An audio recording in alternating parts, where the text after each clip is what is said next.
This is Terri Reynolds, and I'm super excited because I just put the finishing touches on the Levitate Legal Think Big podcast room. And so it seemed like the perfect time to announce our very first podcast, Deuce is Wild.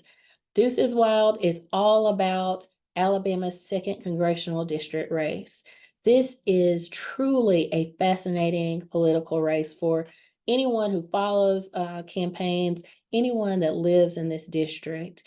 This race was born out of a federal lawsuit to redraw the lines of this district so that Alabama would have one more congressional district that could potentially be up for grabs or be at least competitive. You've got about 20 candidates in this race, both Democrats and Republican. So both of the primaries will be very competitive. You've got several candidates in this race on both sides who have a lot of name recognition within Alabama's political circles, very influential, seasoned politicians, which means that the campaign season will be very interesting. This is a broad district. You've got parts of Mobile County in this district. You've got the southern part of Alabama's Black Belt in this district. You've got significant parts of the city and county of Montgomery, where I'm at right now. And it spreads all the way from there to the eastern border of Georgia, with Barber and Russell counties. And so the residents of this district have different interests.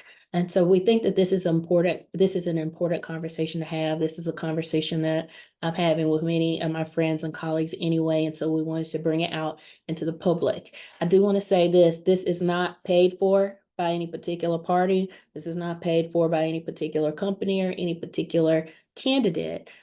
This is truly a nonpartisan conversation, and where we want to look at both sides of some of the issues that will determine who ends up going to Washington to represent the needs of this district. And so we'll be extending invitations to the candidates to chat with us and help us learn more about their platforms and why they're choosing to run. We'll be talking with at least one of the plaintiffs from the lawsuit that got us to this point where we're having this race. We'll be talking with local elected officials who really have a sense of the needs on a more granular level.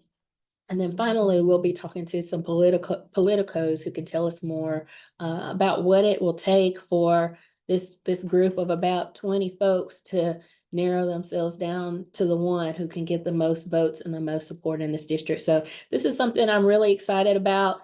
Look, there's no set schedule or anything like that. These are just conversations that we'll be having and making public. And I hope that these conversations will be helpful to residents of the 2nd District in particular, as they decide who to send to Washington, D.C. to represent the needs of this district. So stay tuned for more information. And remember, right now, the deuce is wild.